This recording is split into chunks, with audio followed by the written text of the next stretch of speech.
הרפתקאות קפטן תחתונים, פרק ראשון מאת דב פילקי. פרק 1, ג'ורג' והרולד. נא להכיר את ג'ורג' בירד והרולד האצ'ינס. ג'ורג' הוא הילד מימין עם העניבה והתספורת הצבאית. הרולד הוא הילד משמאל עם חולצת הטריקו והתספורת הזוועתית. תנסו לזכור את זה. הם הולכים לכיוון המרקייה הביתית. ג'ורג' והרולד היו החברים הכי טובים. היה להם המון במשותף. הם גרו בשכנות, ממש דלת מול דלת, ולמדו באותה כיתה ד' בבית הספר היסודי על שם ג'רום חרבנוביץ'. ג'ורג' והרולד היו ילדים אחראיים ברוב המקרים. ברוב המקרים שקרה משהו רע, גילו שג'ורג' והרולד הם האחראים לכך. אבל שלא תקבלו רושם לא נכון על הצמד הזה. למעשה ג'ורג' והרולד היו ילדים מאוד נחמדים, ולא משנה מה כולם חשבו עליהם. הם היו טובים, מתוקים ואהובים. טוב, בסדר, אולי הגזמתי, אולי הם לא היו כל כך מתוקים ואהובים, אבל הם כן היו טובים. הבעיה היא שגם לג'ורג' וגם להרולד הייתה נטייה להתקפי שטויות. נטייה שלרוב היה קשה להשתלט עליה. לפעמים הם נכנסו בגללה לצרות. ופעם אחת הכניסה אותם לצרה גדולה. אבל לפני שאספר את הסיפור ההוא, אני חייב לספר את הסיפור הזה. פרק 2, קומיקס הבית על העץ. אחרי יום קשה של התבדחויות, מתיחות והריסת בית הספר, אהבו ג'ורג' והרולד למהר לבית הישן על העץ בחצר האחורית של ג'ורג'. בתוך בית העץ היו שני פופים גדולים ישנים, שולחן, ארון מפוצץ בג'אנק פוד ותיבה סגורה במנעול שהייתה מלאה עטים, מפרונות וערימות על גבי ערימות של נייר. הרולד אהב לצייר, ג'ורג' אהב להמציא סיפורים, ויחד העבירו שני הילדים שעות ארוכות בכתיבה ובציור של חוברות קומיקס. לאורך השנים הם יצרו מאות חוברות קומיקס בכיכובם של עשרות גיבורי על משלהם. בהתחלה היה איש הכלב, אחריו הגיע סלי האסלה המשוחחת. ומי יכול לשכוח את גברת רפת המאלפת? אבל גיבור העל הגדול של כל הזמנים שהם המציאו הוא ללא ספק קפטן תחתונים המדהים. הרעיון היה של ג'ורג'. רוב גיבורי העל נראים כאילו הם עפים בתחתונים שלהם, אמר. אז הגיבור הזה באמת עף בתחתונים שלו. שני הילדים צחקו וצחקו. כן, אמר הרולד. הוא יכול להילחם באמצעות העוצמה הנמתחת. ג'ורג' והרולד בילו אחרי צהריים שלמים בציור ובכתיבת הרפתקאותיו של קפטן תחתונים. הוא היה הגיבור הכי מגניב שהיה להם אי פעם. למזלם הגדול, המזכירה של בית הספר היסודי על שם ג'רום חרבנוביץ' הייתה עסוקה מכדי להשגיח על מכונת הצילום. אז בכל פעם שהייתה להם הזדמנות, הם היו הרולד וג'ורג' מתגנבים למזכירות ומצלמים כמה מאות עותקים של ההרפתקה האחרונה של קפטן תחתונים. אחרי הלימודים הם היו מוכרים את הקומיקס תוצרת בית שלהם $0.50. זה פרק 3, הרפתקאות קפטן תחתונים. פה מסופר כבר על הקומיקס. כן, זהו הסיפור שהם התחילו לכתוב. קומיקס. אתם יכולים להסתכל ולקרוא בעצמכם.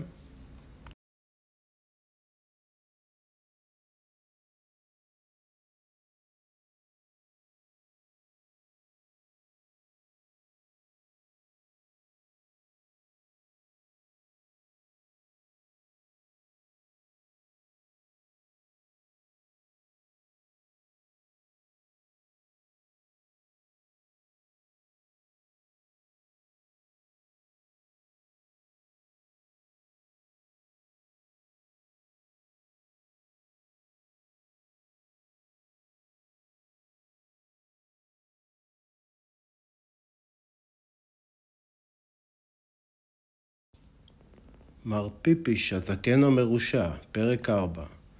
רואים את הטיפוס הזקן שמציץ מהחלון שם למעלה? כן, זה מר פיפיש, המנהל. מר פיפיש היה המנהל הכי אכזרי ומריר בכל תולדות בית הספר היסודי על שם ג'רום חרבנוביץ'. הוא שנא שירה וצחוקים, הוא שנא קולות של ילדים שמשחקים בהפסקה. למעשה הוא פשוט שנא ילדים וזהו. ונראה אם תנחשו מי היו שני הילדים שמר פיפיש שנא יותר מכל. אם ניחשתם שאלה ג'ורג' והרולד, צדקתם. מר פיפיש שנא את ג'ורג' והרולד. הוא שנא את התעלולים שלהם ואת ההתחכמויות שלהם. הוא שנא את היחס המטופש של שניהם ללימודים ואת הצחקוקים התמידיים שלהם. במיוחד הוא שנא את חוברות הקומיקס האיומות האלה על קפטן תחתונים. יום יבוא ואני אשים יד על שני הילדים האלה, נשבע מר פיפיש. והיום הזה מאוד מאוד קרוב. פרק 5, יום מאוד מאוד קרוב. זוכרים שסיפרתי שהנטייה של ג'ורג' והרולד לעשות שטויות הכניסה אותם פעם לצרה גדולה גדולה? אז זה הסיפור שמסביר איך הכל קרה, ואיך כמה תעלולים מטורפים הפכו את המנהל שלהם לגיבור העל הכי מגניב בכל הזמנים. זה היה היום של משחק הפוטבול הגדול, בין ראשי הכרוב של חרבנוביץ' לבין הסתומים מסטמינוביל. ספסלי הצופים התמלאו באוהדים. המעודדות נכנסו למגרש בריצה וניירו את הפונפונים שלהן מעל הראש. אבק שחור יצא מתוך הפונפונים שלהם ונחת על כל הסביבה. נלרש! צעקו המעודדות. וש! חזרו האוהדים. צעקו המעודדות. אלף! חזרו האוהדים. אפצ'י! התעדשו המעודדות. אפצ'י! חזרו האוהדים. וגם השתעלו. המעודדות התעדשו והתעדשו והמשיכו להתעטש, הם לא יכלו להפסיק להתעטש. היי, צעק אחד מספסלי הצופים, מישהו פיזר פלפל שחור לתוך הפונפונים של המעודדות. מי זה יכול להיות? שאל אוהד אחר. המעודדות מעדו החוצה מהמגרש, מתעטשות ונוטפות נזלת, בזמן שהנגנים של תזמורת המצעדים הסתדרו במקומותיהם. אבל כשהנגנים התחילו לנגן, התעופפו מכלי הנגינה שלהם סילונים של בועות סבון.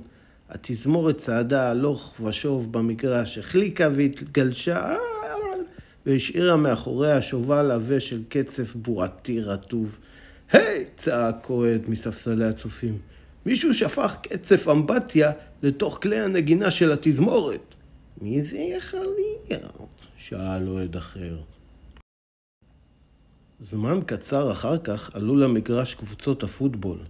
ראשי הכרוב בעטו בכדור. הכדור המריא מעלה, מעלה, מעלה, מעלה. הוא התרומם גבוה יותר ויותר.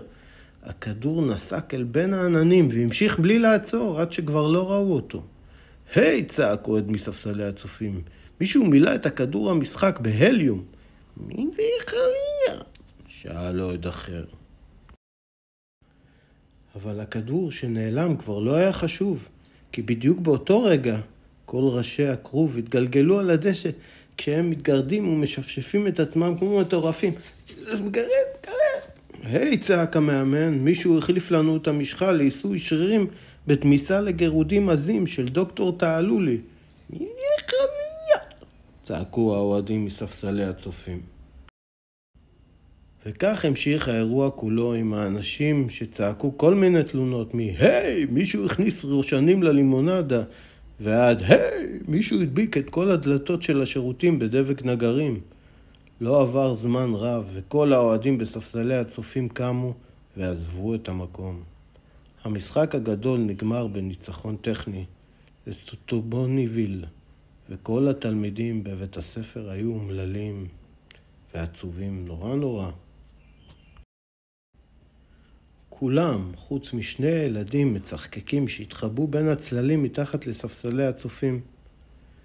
אלה היו תעלולים הכי טובים שעשינו בחיים, צחק הרולד. צחקק ג'ורג', אין מה להגיד, יהיה קשה למצוא משהו יותר טוב מזה. אני רק מקווה שלא יכסחו אותנו, אמר הרולד. אל תדאג, אמר ג'ורג', לא השארנו אחרינו שום עקבות, אין שום סיכוי בעולם שיקסחו אותנו. פרק 6, בכוסחים. למחרת בבית הספר נשמעה הודעה ברמקולים.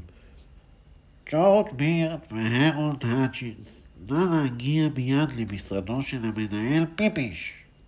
אוי, לא, אמר הרולד, זה לא נשמע לי טוב. אל תדאג, אמר ג'ורג', הם לא יכולים להוכיח כלום. ג'ורג' והרולד נכנסו למשרדו של המנהל פיפיש, והתיישבו בכיסאות שלפני השולחן שלו. שני הילדים כבר היו יחד במשרד הזה אין ספור פעמים, אבל הפעם זה היה שונה. הפעם מר פיפיש חייך. ג'ורג' והרולד הכירו את מר פיפיש כבר הרבה זמן, אבל הם אף פעם לא ראו אותו מחייך, אפילו לא פעם אחת. מר פיפיש ידע משהו. לא ראיתי את שניכם אתמול במשחק הגדול, אמר מר פיפיש. לא, אמר ג'ורג', לא הרגשנו טוב. כן, גמגם הרולד בעצבנות. הלכנו הביתה. אוי, זה ממש חבל, אמר המנהל פיפיש. הפסדתם יופי של משחק. ג'ורג' והרולד העיפו זה בזה מבט מהיר. בלו רוק ועשו מאמצים לא להיראות אשמים. למזלכם הרב, יש לי סרט וידאו של הכל, אמר מר פיפיש. הוא הדליק את הטלוויזיה שבפינה ולחץ על כפתור ההפעלה של מכשיר הוידאו. על מסך הטלוויזיה הופיעה תמונה בשחור לבן.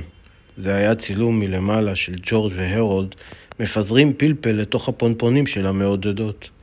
אחרי זה ראו אותם מוזגים קצף אמבטיה לתוך כלי הנגינה של תזמורת המצעדים. מה דעתכם על מופע החימום של המשחק? שאל מר פיפיש בחיוך שטני. ג'ורג' הביט באימה במסך הטלוויזיה, הוא לא היה מסוגל לענות. עיניו של הרולד היו מרותקות לרצפה, הוא לא היה מסוגל להביט. הקלטת המשיכה עוד ועוד וחשפה את כל המעללים של ג'ורג' והרולד מאחורי הקלעים. בשלב הזה שני הילדים כבר נעצו עיניים ברצפה, התפתלו בעצבנות ונטפו זהה. מר פיפיש קיבע את הטלוויזיה. אתם יודעים, אמר, מהיום ששניכם הגעתם לבית הספר שלנו כאן רק תעלולים. בהתחלה שמתם חתיכות ספרדעים בג'לי הפירות בערב הורים מורים. אחר כך הורדתם שלג בקפיטריה. במשך 4 שנים ארוכות השתוללתם בבית הספר שלי כמו שני מופרעים, ואף פעם לא הצלחתי להוכיח כלום. עד עכשיו. מר פיפיש החזיק את הקלטת וידאו ביד. הרשיתי לעצמי להתקין מצלמות מעקב זהירות בכל רחבי הבית ספר. ידעתי שיום יבוא ויתפוס אתכם על חם. פרק 7. סחיטה קלה. מר פיפיש נשען לאחור בכיסאו וצחקק במשך זמן רב. בסוף ג'ורג' עזר אומץ ודיבר. מה אתה מתכוון לעשות עם הקלטת הזאת? כבר חשבתי שלא תשאלו. צחק המנהל פיפיש. השקעתי הרבה מחשבה בשאלה מה לעשות עם הקלטת הזאת, אמר מר פיפיש. בהתחלה חשבתי לשלוח עותקים להורים שלכם. הילדים בלו רוק ושקעו בכיסותיהם. אחרי זה חשבתי שאולי אשלח עותק למועצת התלמידים, המשיך מר פיפיש. אני יכול להעיף את שניכם מהבית ספר על זה. הילדים בלו עוד רוק ושמעו עמוק יותר בכיסותיהם. בסופו של דבר הגעתי להחלטה, סיים מר פיפיש. נדמה לי שהשחקנים של קבוצת הפוטבול מאוד סקרנים לדעת מי בדיוק אחראי לזוועה של אתמול. אני חושב שאשלח להם עותק. ג'ורג' והרולד נותרו מהכיסאות וקראו על ברכיהם. לא, זעק ג'ורג', אתה לא יכול לעשות את זה, הם יהרגו אותנו. כן, התחנן הרולד, הם יהרגו אותנו כל יום עד סוף חיינו. מר פיפיש צחק וצחק. בבקשה רחם עלינו, התייפחו הילדים. נעשה כל מה שתרצה. כל מה שאני ארצה? שאל המנהל פיפיש בעונג. הוא שלח יד לתוך מגירת השולחן שלו, שלף רשימת הוראות והשליך אותם על הילדים. אם אתם לא רוצים להיות מתים עד סוף חייכם, תעשו בדיוק מה שכתוב כאן. ג'ורג' והרולד בחנו את הרשימה בקפידה. זאת סחיטה, אמר ג'ורג'. תקרא לזה איך שבא לך, סינן המנהל פיפיש. אבל אם שניכם לא תמלאו את כל ההוראות שברשימה, הקלטת הזאת תהפוך לרכוש של ראשי הכרוב של חרבנוביץ'. פרק 8. החטא ועונשו. למחרת ג'ורג' והרולד גררו את עצמם מהמיטה ב6 בבוקר, הלכו אל ביתו של מר פיפיש והתחילו לרחוץ את המכונית שלו. אחר כך, בזמן שהרולד קרצף את הצמיגים, ג'ורג' שוטט בחצר ועקר את כל העשבים השוטים שהצליח למצוא. אחרי זה הם ניקו את המרזבים והבריקו את כל החלונות בביתו של מר פיפיש. בבית הספר, ג'ורג' והרולד ישבו זקופים, הקשיבו היטב ודיברו רק שקיבלו רשות. הם לא סיפרו בדיחות, הם לא עוללו שום תעלול, הם אפילו לא חייכו. המורה שלהם צפתה את עצמה שוב ושוב. אני בטוחה שזה חלום, אמרה לעצמה. בצהריים שני הילדים שאהבו אבק במשרד של מר פיפיש. צחצחו לו את הנעליים וקרצפו את השולחן שלו. בהפסקה הם הם גם נתנו לו נייר שקנח את האף וקייצו לו את העניבה. כל רגע פנוי בלוח הזמנים היומי של הילדים הקדיש לטיפול בשיגעונות של מר פיפיש. אחרי הלימודים, ג'ורג' והרולד כיסחו את הדשא של מר פיפיש, טיפלו בגינה שלו והתחילו לצבוע את חזית הבית שלו. כשהשמש החלה לשקוע, מר פיפיש יצא מהבית והגיש לכל אחד מהילדים ערימת ספרים. רבותיי, אמר, ביקשתי מהמורים שלכם לתת לשניכם שיעורי בית נוספים. עכשיו תלכו הביתה, תלמדו היטב ונתראה שוב מחר בבוקר ב-6. צפוי לנו יום ארוך. תודה מנהל, גנחו שני הילדים. ג'ורג' והרולד הלכו הביתה הרוסים מעייפות. זה היה היום הכי גרוע בחיים שלי, אמר ג'ורג'. אל תדאג, אמר הרולד. אנחנו צריכים לעשות את זה רק עוד 8 שנים. אחרי זה נוכל לעבור לאיזו ארץ רחוקה שבה הוא לעולם לא ימצא אותנו. אולי אנטארקטיקה? היי, יש לי רעיון יותר טוב, אמר ג'ורג'. הוא הוציא מכיסו פיסת נייר והושיט אותה להרולד. זאת הייתה פרסומת ישנה מאיזה מגזין להיפנוטבעה תלת-ממדית. ואיך זה יעזור לנו? שאל הרולד. אנחנו פשוט צריכים להפנט את מר פיפיש, אמר ג'ורג'. נגרום לו לתת לנו את הקלטת ולשכוח שכל הבלגן הזה קרה בכלל. היי, זה רעיון מעולה, אמר הרולד. ומה שהכי טוב הוא שאנחנו צריכים לחכות למשלוח רק 4 עד 6 שבועות. פרק 9, 4 עד 6 שבועות לאחר מכן. אחרי 4 עד 6 שבועות של עבודות פרך, שוברת גב, שיעורי בית נוראיים והתנהגות טובה עד להשפיל בבית הספר, הגיע לתיבת הדואר של ג'ורג' חבילת מחברת הפטנטים של החכמולוג הקטן. זאת הייתה ההיפנוטבעה התלת-מימדית. הללויה, קרא ג'ורג', היא בדיוק כמו שקיוויתי שתהיה. תן לראות, אמר הרולד. אל תנעץ במבטים, הזהיר ג'ורג', אתה לא רוצה להתאפנט, נכון? אתה באמת חושב שזה יעבוד, שאל הרולד? אתה באמת חושב שנוכל להדהים את החברים, להביס את האויבים ולהשתלט על העולם כמו שכתוב בפרסומת? כדאי מאוד שזה יעבוד, אמר ג'ורג', אחרת סתם בזבזנו $4. פרק 10, ההיפנוטבעה התלת-מימדית. למחרת בבוקר, ג'ורג' והרולד לא הגיעו לביתו של מר פיפיש לרחוץ לו את המכונית ולתקן את הגג. למעשה הם אפילו איחרו קצת לבית הספר. כשהופיעו סוף סוף, מר פיפיש עמד בכניסה וחיכה להם, ואיכשהו כעס. מר פיפיש ליווה את הילדים למשרדו וטרק אחריו את הדלת. טוב, איפה הייתם בבוקר? נעם. רצינו לבוא לבית שלך, אמר ג'ורג', אבל היינו עסוקים בניסיונות להבין את הסוד של הטבעת הזאת. איזה טבעת? התרגז מר פיפיש. ג'ורג' הושיט את ידו והראה את הטבעת למנהל פיפיש. יש עליה מין צורה מוזרה, אמר הרולד. אם מסתכלים עליה הרבה זמן מופיעה תמונה. אל תזיז אותה, רטן מר פיפיש. אני לא מצליח לראות את הדבר הארור הזה. אני חייב להזיז אותה קדימה ואחורה, אמר ג'ורג'. אחרת זה לא יעבוד. עיניו של מר פיפיש עקבו אחרי הטבעת, הלוך ושוב, הלוך ושוב, הלוך ושוב. אתה צריך להביט עמוק יותר לתוך הטבעת, אמר הרולד. עמוק, יותר עמוק. אתה תהיה מנומנם, אמר ג'ורג'. מאוד מנומנם. הפפיו של מר פיפיש החלו להישמט. אני כל כך מנומנם, מלמל. אחרי כמה דקות היו עיניו של מר פיפיש עצומות חזק והוא התחיל לנחור. אתה נמצא בשליטת הקשב שלנו, אמר ג'ורג'. כשאני אקיש באצבעות שלי, אתה תציית לכל הוראה שלנו. נקישה. אני אציית, מלמר מר פיפיש. יפה, אמר ג'ורג'. עוד יש לך את קלטת שלי ושל הרולד? יש, מלמל מר פיפיש. אז קדימה, חבר, תן אותה, הורה ג'ורג'. מר פיפיש פתח מנעול של ארונית גדולה ומשך את המגירה התחתונה. הוא שלח פנימה יד והגיש לג'ורג' את קלטת הוידאו. ג'ורג' דחף אותה לתוך התיק שלו. הרולד הוציא קלטת אחרת מהתיק שלו והכניס אותה לארונית המסמכים. מה יש בקלטת הזאת? שאל ג'ורג'. זאת קלטת שיר ושיר עם בומר הדרקון הסגול של אחותי הקטנה. רעיון גדול, אמר ג'ורג'. פרק 11, שעשועי פנות. כשהרולד התכופף לסגור את הארונית, הוא הביט מבט מהיר פנימה. וואו, קרא, תראה מה יש פה.